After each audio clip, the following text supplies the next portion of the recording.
Right, let's talk about Alfred Marshall. I think probably the biggest thing that I saw in this past week's reading was Alfred Marshall's role in professionalizing the field of economics. So, Adam Smith was a moral philosopher, David Ricardo was an investor who just happened to write a book, Malthus was a vicar, Mill was certainly a thinker and certainly engaged in public debate, later a politician. But Alfred Marshall really brings economics into the schools, into universities as something to study as a field. There's kind of a theme with that we'll see in later economists of defining the field by the most popular textbook. So Alfred Marshall wrote the big textbook for the first 30 years of economics as a discipline. After him, especially in the mid 20th century, Paul Samuelson did this. Paul Samuelson, in a lot of ways, kind of undid Marshall's evolutionary view and tried to subsume it with a very mathematical view. And he was very successful in doing that because he wrote the most popular microeconomics graduate textbook and then later the most popular undergraduate textbook. So he was having a big impact on the way that people saw economics right from when they very first started studying. And Alfred Marshall for sure did that as well. After Samuelson, I think the other big name would be Mankiw. You had Mankiw for your principles textbook. The fact that we're using Mankiw is partly just because everyone uses Mankiw, right? So Mankiw has kind of taken that privileged position of being able to define the field for a lot of people who are first being exposed to it. So Alfred Marshall, that's a big sort of sociological impact he has. Remember way back to the first week of class, thinking about how do we know what we know, how does knowledge develop it, how does knowledge develop, and this is a very big example of that sociological factor. One of the things Buchholz brings up of Marshall being very protective of the discipline. He's willing to basically give other economists carte blanche as economists relative to the general public. He's trying to say, hey, look, we're the professionals here. Whatever disagreements we have, that's internal. Let's keep that separate and try and keep our position as experts relative to other people. Cool. Another important concept in here, the term brought up in the book, Weltanschauung, a worldview, and I think another related concept that I think is really worth developing in your own mind is the idea of an Umwelt. So two very German words about how people see the world that they're in. So in both cases, it's really having the word gives us something to build our thoughts around, to appreciate how different perspectives can change the way that we think about the way other people think about the world. So we want to think about Alfred Marshall's perspective and interpret his thoughts in light of that perspective. But in general, as economists, a really difficult part of our job is trying to take on the perspective of someone else, someone whose preferences that we don't even share, and understand from someone else's perspective why might what they're doing make sense. Umwelt is often brought up in discussions about how animals perceive things. So if you think about your dog, when I take my dog on a walk, she interprets the world very differently. First off, she's much lower to the ground. Her senses are much more biased towards smell rather than sight. She has her own goals that are different from my goals. And so the tensions that we have on our walk are because we occupy different Umwelts. We have different niches within the larger ecosystem, but within those different niches, from those different niches, we have different perspectives on the world. We see a different world in front of us. I think for me, the experience in my own life that most drove this home to me is a few years ago, my pet chinchilla. I would release her into my apartment at the time, and I wanted to try and keep her in a place where she would do the least damage. So I put her in the kitchen, which was sort of, isolated from the rest, and put a box to try and keep her into the kitchen, and immediately she just hopped right over the box. My Umwelt said, here's a barrier. Now you have this space. This is for you. Her Umwelt was, I'm just going to go explore my environment, and this is not a real obstacle. I'm just going to go right over it.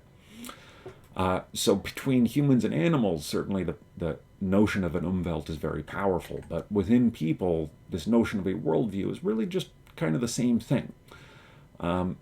Understanding how different people see the world differently than us is, very, very valuable for us as economists. To say nothing of how valuable it is to us as people navigating a world with other people. All right, so back to Marshall a little bit more explicitly. So one important contribution he gave us is the ceteris paribus assumption. Now, actually, I'm kind of driving myself a little bit nuts here because I was always taught to pronounce it ceteris paribus. Other people pronounce it ceteris paribus. I think ceteris paribus might be the more appropriate, but it seems like at this point, even dead languages evolve. So the Latin, ceteris paribus, either one I think is fine. But this is a very important tool. We mentioned this earlier as well. So when we were talking about Ricardo, we talked about the law of comparative advantage. In economics, we can call things laws because we have the ceteris paribus assumption. All else equal, we have diminishing marginal returns, and therefore we have a law of diminishing marginal returns. All else equal, any two trading partners with different sloped PPFs have room for gains from trade. So we can say we have a law of comparative advantage, all else equal. Right? In the same way that we have a law of gravity and the second law of thermodynamics, we have all these different physical laws. It's easier to hold all else equal in a world of atoms who are just mindlessly bouncing around. When we're dealing with social science and we have humans with agency and their own goals, it becomes harder. But if we hold those goals constant, then we can at least look at a slice of a problem, hold it down, understand that part of the problem, maybe change things up, make different assumptions, hold those things constant, and look at how other aspects of the problem changes as we move it around. So ceteris paribus is essential for economics because we can't do experiments nearly as easily. And we do have experimental economics, but it's really hard to hold all else equal. You look at, again, back in the first week, the Cargo Cult Science paper, the speech from Richard Feynman. He tells that story about the scientists building rat mazes and finding out how many little parts of just the construction of the experiment were required to be correct before you could do a meaningful experiment. Right? So just getting the maze right was really important. Holding all else equal is a theoretical shortcut that we take, but there's an art to it. In any case, right, big important concept. Let's jump back to Marshall's evolutionary view. This is something that I try and instill, especially in my principles classes. What we see in, an economy is processes competing and evolving and responding. So one important point, something that was really driven home to me by the book, The Selfish Gene, which I would highly recommend everyone go out and read this summer. The Selfish Gene is a book on biological evolution, but it points out a subtle but important truth that we can also apply to economics. In The Selfish Gene, Richard Dawkins points out that it's not animals that evolve, it's genomes that evolve. So a gene is in a competitive context where being able to replicate requires, surviving. Surviving requires access to resources. It requires driving an organism's behavior in a way that's consistent with the environment that that organism lives in. It's a subtle point and a complicated enough point that it warrants an entire book. But the point is, we're used to thinking of survival of the fittest animal, right? But it's not the animal that evolves, it's the genes that evolve that create the animal. Maybe this is easier to understand in an economic context. It's not businesses that evolve, it's business models that evolve. So you look at something like McDonald's with the franchise model, that has been a very successful model, and that model has spread. If you look at any random business, you look at any random sandwich restaurant that has survived more than a year, odds are pretty good it's a McDonald's or a Burger King or a Subway or some established franchise. The basics of that business model is you've got a binder full of procedures and some supply chains to support that. That model has survived and replicated. So it's true also that McDonald's has thrived as a business, but if McDonald's goes out of business, the business model of a franchise still goes on. And it's that business model compared to, say, a mom and pop sandwich shop versus a chuck wagon versus whatever other ways that we might organize production of street food. That particular model has proliferated, right? It has evolved well, and it's adapted to changing conditions, and it has itself changed the conditions, which is another important point about evolution. It's not just that we change to fit the environment, but as we change the environment for other people. The organisms in an evolutionary context are affecting that evolutionary context for the other organisms or the other business models. So the evolutionary perspective, very, very powerful, definitely something that we should take on as economists, something that we got much worse at after Alfred Marshall, but I think that we've been picking up in the last 30, 40 years. It's still not totally there, right? So your intermediate micro class, certainly my intermediate micro class, was very much equation based. Even if you were focusing on the graphs, it was still equations behind the scene, because modeling evolution is hard. It's something that we can do much better with computers, but to some extent we just kind of go with what's relatively easy. You can tell a story pretty easily with an equation-based model, and that story might be perfectly valid, all else equal, right? But that doesn't necessarily mean that we've got the best possible story. Sorry, I lost my spot in my notes for a sec. We'll come to Joseph Schumpeter in just a second as well. So on this evolutionary point, another important contribution of Marshall, not necessarily that he invented marginalism. I think Buchholz makes a good point that it was in the air. So traditionally, we talk about Jevons in England, Walras in France, and Menger in Austria being the progenitors of the marginal revolution. But we also know that there were people before them. So Cournot, writing in the 1840s, was a proto-marginal analyst that surely inspired Walras. So it's not something that someone invented and then it exploded and everyone took over. So big thing that Marshall did with respect to marginalism was kind of roll it together. And again, making the big professional textbook that affected at least English language economics was a part of that. Packaging it all together is an important contribution, even if it wasn't necessarily his idea. Although that's a question that we won't necessarily know the answer to. Now, one thing to bear in mind, Marshall didn't have the idea of a punctuated equilibrium. So again, in biological evolution, there's this notion that there are long periods of evolutionary change that are gradual and linear the way Marshall was thinking.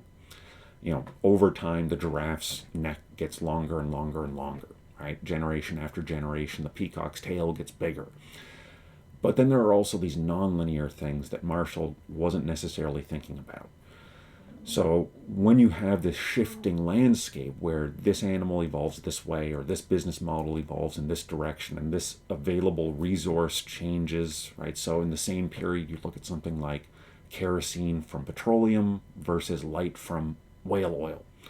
You have, this evolution that's gradual in terms of whaling technology, and then this gradual change in terms of availability of petrochemicals, but then you get these nonlinear effects. Once the oil light gets cheaper than the whale oil light, then there's big shifts and the whaling industry collapses.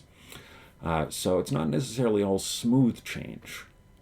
the smooth change is often punctuated by periods of extreme change. A really interesting case here. Let's see if I can find this paper.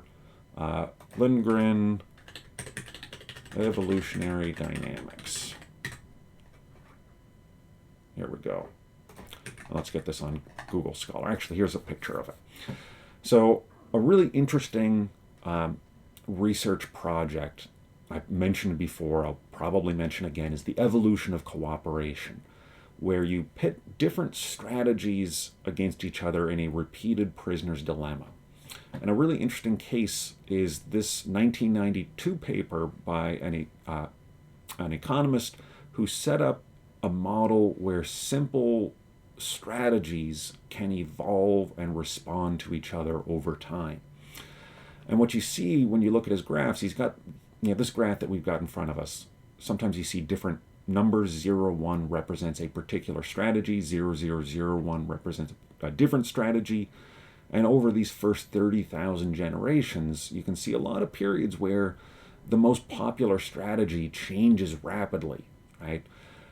Chaotic periods. But then you see these periods where it's relatively stable. 0, 0, 0, 1 is like 90% of the population for an extended period of time for, looks like a few thousand generations. Then it gets replaced by 1, 0, 0, 1 for another 1,000 or so generations. So evolution, right? It's a complicated thing. It's not necessarily the simple progression where we just go from simple to complex, or we go from not well matched to very well matched. There are linear changes, and we get better and better and better, but then as different things change, that changes the whole game, and we can end up with big shifts all at once and chaotic periods in between these relatively stable periods. It's another important concept to keep in mind for just being an economist, thinking about how you can understand change in the world. When we're in that stable period, something like the perfect competition model is really good, right? That's a model where you just kind of get better and better and you push towards some optimum. But then when you have new technology that changes things, you move into one of those chaotic periods, and those periods are very risky. They have a lot of opportunity, and when we come out the other side, we're usually better off for it. But in between, things are going to be very difficult to predict. Nonetheless, right, Marshall's overall evolutionary perspective is absolutely something we should emulate, and this is a good example of, what Boulding was talking about when we were reading about the extended present, is that going back in time, or sorry, I'm thinking not Boulding, but Pete Boettke writing about Boulding, writing about the extended present, again, from way back at the start of the class. Sometimes we have ideas that just kind of get lost to time. Marshall's perspective, I think, is valuable, especially after we've gone through 50 years of Samuelson being the dominant voice, the dominant perspective in economics. Bringing that evolutionary perspective back, especially now that we have the computational power to model evolutionary processes, is very valuable, right? Good reason to look in the past. Sometimes there are still good ideas back there. Cool. So, evolution. Often we have a linear progression, right? But there are these nonlinear parts that Marshall wasn't aware of, but surely would be fascinated by if you brought him into 2023. We could time travel and tell him about it. He'd be really excited. Something that was exciting for me in this reading was seeing partial equilibrium analysis, our good old-fashioned principles of econ supply and demand model taking shape. So we've had notions of supply and demand, but now it's taking the form that we know, right? That you and I have been using as economists in the 21st century. Speaking of 157 level econ, Buchholz made a classic blunder, little mistake, very easy to make, mixing up supply and quantity supplied. I don't have the quote in front of me, but it happened. I do it in class all the time. It's just an annoying little feature of our jargon. It's really easy to make that mistake to say price goes up and supply goes up.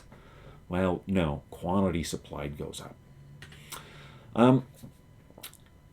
And then a couple miscellaneous points to wrap this up. So, one thing that Marshall saw, and this is something that you're very likely to see taking an evolutionary perspective, is the potential for entrepreneurship to offset the fears that we might have of something else. So Marx's fears that businesses get bigger and bigger and bigger and just take over everything and we get this oligarchy. Marshall contrasts that with the view that the good will get big, the big get old, the old get slow and complacent, and then the slow and complacent get overtaken. So there's this natural process where even though a firm could last forever legally, it's going to lose something, right? And over time, it might lose what it was that made it good, right? We certainly see that when we look at the last 50 years of economic history. You look at firms like IBM that were the best computer company in the world in the 70s and then got completely overtaken in the 80s. By the 90s, Windows was the big game. And now in 2020, most computing goes on a Linux server that responds to a phone that is running either iOS or Android, both of which are Linux offshoots. So what looks like a entrenched safe monopoly Microsoft did in the 90s or IBM did in the 70s and Google looks like right now, very often they lose that position. They have a lot of power, they have a lot of ability to maintain that position, but there's sort of natural forces that make it difficult for them to maintain that position as long as there's the possibility of new upstarts coming in and doing new things, introducing those evolutionary nonlinearities that shift the entire landscape. To what extent that's true is going to change from time to time. It's an empirical question, but it's an interesting question to think about. This would be a good dissertation topic if you guys want to go on studying economics. Under what conditions do we need to worry about a lack of competition, and under what conditions do we expect sort of unanticipated competition to come in and throw things for a loop in a way that isn't obvious to the people in that place at the time. And then just a quick response. There was a quote about trade deficits being the greatest theft. Wanted to address this just because, in 2023 we need to talk about protectionism because people are concerned about international trade, but there are a lot of misunderstandings. Trade deficits, let's say the trade deficit between the US and China, what that means is Chinese workers are working hard to let American consumers get all kinds of cool stuff without having to work as hard for that. It's American consumers getting more stuff for less effort at the expense of Chinese workers. If it's history's greatest theft, we're the beneficiary. This is a thing, I remember when I was growing up in Canada, this would come up in the news a lot. There would always be this discussion of we need to weaken the dollar to encourage exports, to try and get rid of a trade deficit. But really all that does is make it harder for local consumers to get the things that they want, easier for foreigners to get the things that they want. It means that the local workers will work more, but they're working more for less. So it's become an intuitive but incorrect view that we need to export more, right? This old mercantilist view is very intuitively appealing, but it's still wrong. Trade deficits are a way that we get more for less.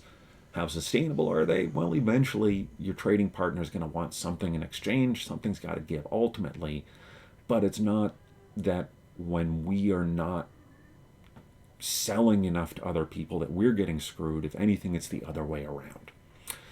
All right, so it is currently March 22nd. It's a Wednesday. I've got a big pile of grading to catch up on from spring break. I will be getting to that. Should be caught up by next week. But as usual, if you've got questions, let me know in the usual places, and I will talk to you in the future.